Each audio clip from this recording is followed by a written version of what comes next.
এই মুহূর্তে দেখতে পাচ্ছেন একেবারে মুখোমুখি বিজেপি এবং সিপিআইএম, একেবারে জীবনতলা বিডিও অফিস চত্বরের ভিতরে মুখোমুখি সিপিআইএম এবং বিজেপি সেই ছবি দেখুন দর্শক। এটা বিজেপি, এটা সিপিআইএম।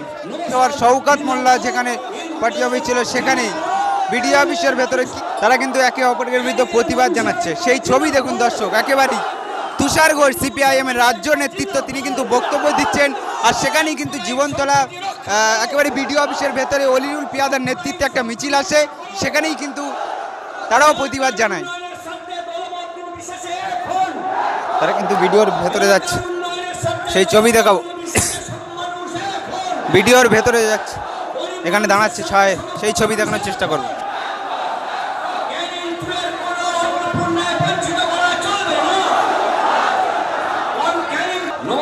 এদিকে সিপিআইএম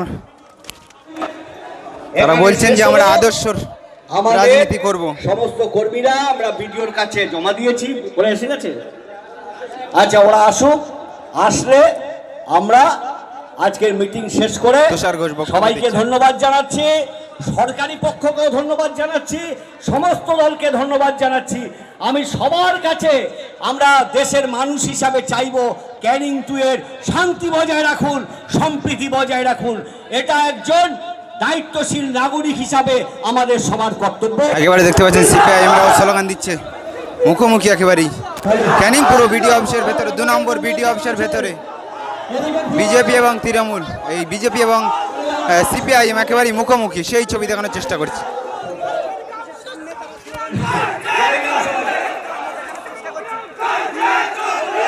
একেবারে সিপিআইএম স্লোগান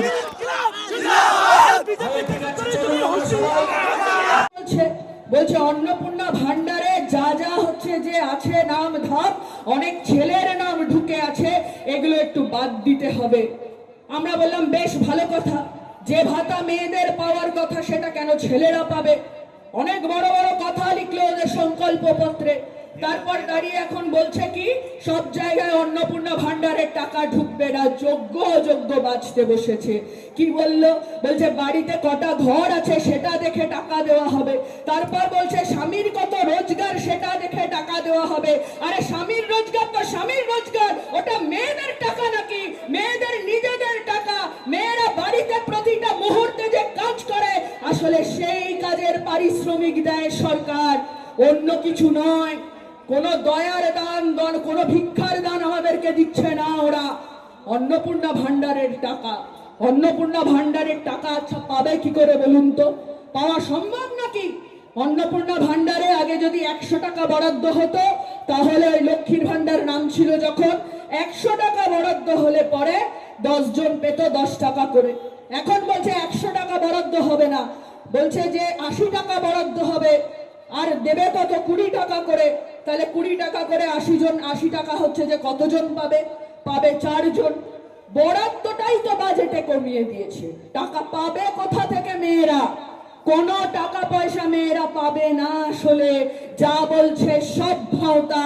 আর বলছে না ছেলেরা হচ্ছে যে ওখানে ভাতা পাচ্ছিল বলে নাকি ওরা হচ্ছে যে এটা নিয়ে অনেক রকমের তদন্ত তদবির করেছে।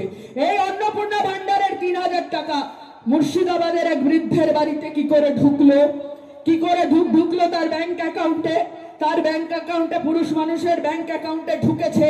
সেই ভদ্রলোক ছুটে গেছেন, ভদ্রলোক সৎ, তাই ভদ্রলোক ছুটে গেছেন। উনি তো তৃণমূল নয়, বিজেপিও নয়, তাই ছুটে গেছেন বিডিও অফিসে। বিডিও অফিসে ছুটে গিয়ে বলেছে যে আমার নামে অন্নপূর্ণা ভান্ডারের টাকা আমার অ্যাকাউন্টে ঢুকেছে, এটা ঢুকবে না, আপনাদের কোথাও অসুবিধে হয়েছে। আর তারপরে দাঁড়িয়ে ওরা বলছে ওদের সিস্টেম নাকি খুব ভালো চলছে, আমাদের বিশ্বাস করে নিতে হবে যে ওদের সিস্টেম নাকি খুব ভালো চলছে। ওরা ক্ষমতায় আসার পর থেকে একটার পর একটা গন্ডগোল করা শুরু করেছে। কি বলা শুরু করলো? এসে প্রথম বাজেট করলো, বললো মাদ্রাসায় বরাদ্দ হবে না। আরে শিক্ষার ক্ষেত্রে যদি পিছিয়ে রাখে তাহলে যে কোনো মানুষকে তাহলে সহজে তাদেরকে ক্রিমিনাল বানানো যায়, আর শিক্ষিত যদি হয়ে যায় তাহলে সে তখন চাকরির দাবি করে। ওরা এই গোটা পশ্চিমবঙ্গের একটা বড় অংশের মানুষকে অশিক্ষিত করে রাখতে চাইছে। তৃণমূল কংগ্রেসের সরকারের আমলে যতগুলো স্কুল বন্ধ হয়েছিল তার উপরে আরো স্কুল বন্ধ হয়েছে, আরো স্কুল বন্ধ হয়েছে বিজেপির আমলে। আর আজকে এসে ওরা আমাদেরকে শোনাচ্ছে, ওরা আমাদেরকে শোনাবে ওরা নাকি ভালো কাজ করছে। এর কোনটা ভালো কাজ বলুন তো? বললো যে মন্দিরে দাঁড়িয়ে, মসজিদে দাঁড়িয়ে আজান তার মাইক খুলতে হবে। আদালতে মামলা হলো, আদালতের মামলায় দাঁড়িয়ে রাজ্য সরকার কি বললো? বললো যে না ঠিক আছে, আসলে এরকম কোনো নোটিশ আমরা কোথাও জারি করিনি। ভেবে দেখুন একবার, তাহলে এলাকার প্রশাসন কিসের ভিত্তিতে কাজ করছে? যদি কোনো রাজ্য সরকার নোটিশ জারি করে না থাকে, আমাদের লাল ঝান্ডার সাফ কথা, মন্দির হোক, মসজিদ হোক, গির্জা হোক, যে কোনো ধর্মস্থান হোক, ওই 65 ডেসিবেলের উপরে মাইক কোথাও বাজবে না। কিন্তু এই একটা নির্দিষ্ট ধর্ম এখানে দাঁড়িয়ে মুসলমানদের, আর বাইরে অনেক রাজ্যে দাঁড়িয়ে আসলে খ্রিস্টানদেরকে প্রত্যেকটা দিন দাঁড়িয়ে এই ধরনের হেনস্থার শিকার করছে ওরা। ওরা যখন আমাদের হেনস্থা করবে তখন দাঁড়িয়ে আমাদের একজোট থাকতে হবে।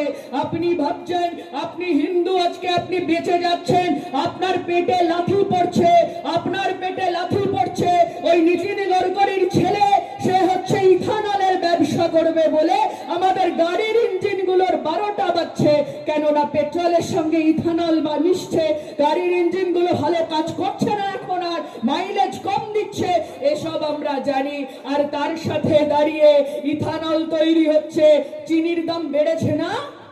গত 25 দিনে 25 টাকা বেড়েছে কার্যত। গত কয়েকটা দিনে 25 টাকা বেড়েছে চিনির দাম কেজিতে। আর কয়েক মাস ধরে যদি দেখি আমরা, ডবল হয়ে গেছে চিনির দাম। আপনি হিন্দু বলে, আপনি সনাতনী বলে চিনির দাম আপনার জন্য, আমার জন্য, কারোর জন্য কম হচ্ছে না। কিন্তু তোলাবাজদের কথা আলাদা, ওদের তো কষ্ট করে পয়সা রোজগার করতে হয় না, তাই ওরা জানে যে যাই হোক না কেন দাম, আমি ঠিক মানুষেরটা মেরে ধরে খেয়ে নেব। কিন্তু আমাদের যাদের মাথার ঘাম পায়ে ফেলে রোজগার করতে হয়, আমাদের হাতে কোনো সেই উপায় নেই। তাই চিনির দাম বাড়লে পরে আমরা সাধারণ মানুষ কথা বলবো। চিনির দাম বাড়ছে প্রত্যেকটা দিন, প্রতিদিন বাড়ছে চিনির দাম। আমাদের কোন হিন্দুর ভালো করার জন্য বলুন তো? কোন হিন্দুর ভালো করার জন্য গাড়ির মাইলেজ কমছে? আর তার সাথে দাঁড়িয়ে ভাবছেন তো হিন্দু বলে বেঁচে যাবেন। এখন ব্রাহ্মণ যদি হন, যদি হচ্ছে যে ব্রাহ্মণ পুরুষ হন, তাহলে আপনি বাঁচতে পারেন, এছাড়া বাঁচার আর কোনো রাস্তা নেই। বাউরি সম্প্রদায়ের মানুষের ওপর বলছে আর পুজো করতে পারবে না। পশ্চিমবঙ্গের বিভিন্ন গ্রামে এটা শুরু হয়ে গিয়েছে, নিচু জাতের লোক পুজো করতে পারবে না। এই ইসকন গিয়ে একটা দুর্গা পুজো বন্ধ করে দিয়েছে। তারপরে ভাবছেন বিজেপির হাতে আপনার হিন্দু ধর্ম সুরক্ষিত।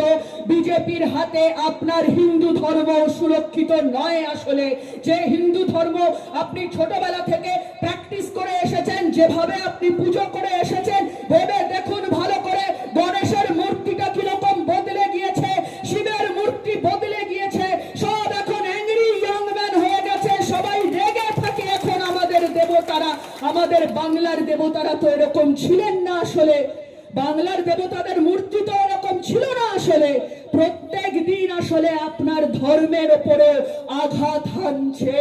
আর তার সাথে আমরা এই কথাগুলো বলছি বলে ওরা আমাদের পার্টি অফিসের উপরে দখলদারি চালাতে আসছে। ওরা এই সময় দাঁড়িয়ে আমরা এই কথাগুলো বলছি বলে বলছে ওরা দেশদ্রোহী। আমাদের ভাই সাহেব কথা, যারা নাকি সংবিধান মানে না, সংবিধানের ধর্ম নিরপেক্ষ বলে ডুবছে, মানুষের ঘর বাড়ি সব উজাড় হয়ে যাচ্ছে, কোনো ডকুমেন্ট কোনো কিছু থাকছে না, প্রত্যেকবার বন্যায় ডুবছে।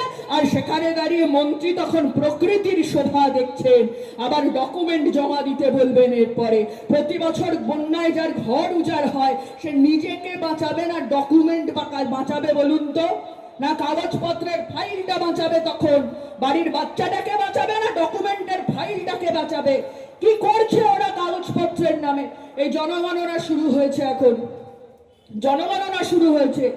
এই প্রথম ভারতবর্ষে একটা জনগণনা হচ্ছে, যেখানে ভারতবর্ষে দাঁড়িয়ে কোনো ভিখিরির হিসেব হবে না। ভারতবর্ষে কত সংখ্যক মানুষ ভিক্ষা করে খান না তার কোনো হিসেব হবে না।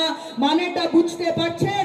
পরিসংখ্যানেই যদি কাগজেই না থাকে, ভিখিরি পেশায় মানুষ আছেন, গরিব মানুষ আছেন, যারা কাজ পায়নি, আসলে যারা পড়াশোনা করতে পারেনি, এই সংখ্যাটা যদি কাগজে কলমেই না থাকে, তাহলে তার জন্য কিছু করার দায়বদ্ধতা সরকারের থাকে না। আর যদি কাগজে কলমে থাকে, তাহলে তো তার জন্য হোমের ব্যবস্থা করতে হবে। সরকার গরিব মানুষের জন্য খরচ করতে রাজি নয়, রাজি নয় গরিব মানুষের জন্য খরচ করতে। আর রাজি নয় বলেই মিড ডে মিল নিয়ে ছেলে খেলা, আইসিডিএস নিয়ে ছেলে খেলা, আশা কর্মীদের নিয়ে ছেলে খেলা, এই সবটা চলে ওদের, সবটা চলে। আশা কর্মীদের কাজের চাপ। আমার কথা যদি এখানে কোনো আশা কর্মী শুনতে পান বা আশা কর্মীদের বাড়ির লোকরা শুনতে পান, তারা জানেন একজন আশা কর্মী প্রত্যেকটা দিন আসলে যে মানসিক চাপের মধ্যে কাজ করেন, কোনো মানুষ ওই কাজ করতে পারে না। অমানুষের মতন খাটনি খাটায় আশা কর্মীদেরকে দিয়ে। আমরা দেখলাম তো আমাদের গোটা রাজ্য জুড়ে ওরা কি করার চেষ্টা করেছে। অন্নপূর্ণা ভান্ডার বলছে না, কি বললো এসে শুরুতে আসার আগে? কি বলেছিল? সম্মেকে দেবে বলেছিল তো, কারোর মধ্যে ভাগ করবে এরকম কোনো কথা বলেছিল ওরা? বলেনি তো। তাহলে আসার পর কি